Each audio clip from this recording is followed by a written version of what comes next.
Hi, my name is Mark Boulet, and I'm one of the researchers involved in the Behavioural Roadmap to Circular Consumption project.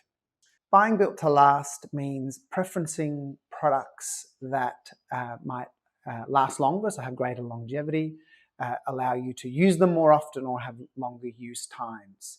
Essentially what that means is it's made from higher quality, more durable materials. It may have longer life warranties, or it may have functionalities built into it which allow you to repair it easily or allow you to upgrade it easily for aesthetic or other reasons as well.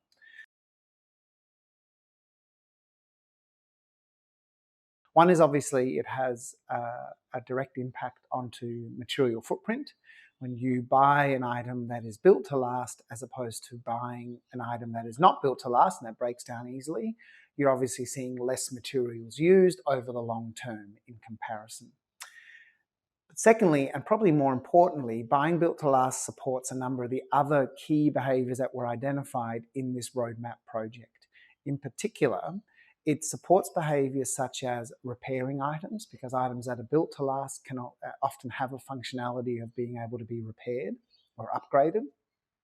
It also supports behaviours to do with making do with what you've got and using items for longer, because those items that are built to last are obviously going to be ones that can be used for longer.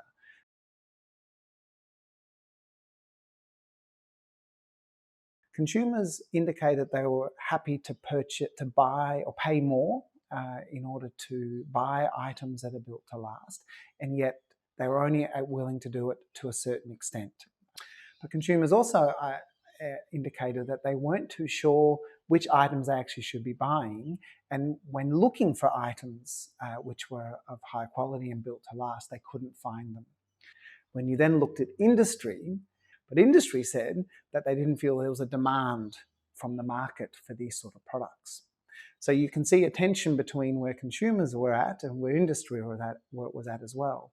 So in order to intervene in a particular situation like that, this is where government mandated regulation or government mandated expectations around minimum standards for durability, minimum standards for product quality, in order to support this particular, to give business a signal that this is required and to give consumers reassurance that these products will be available at a reasonable price.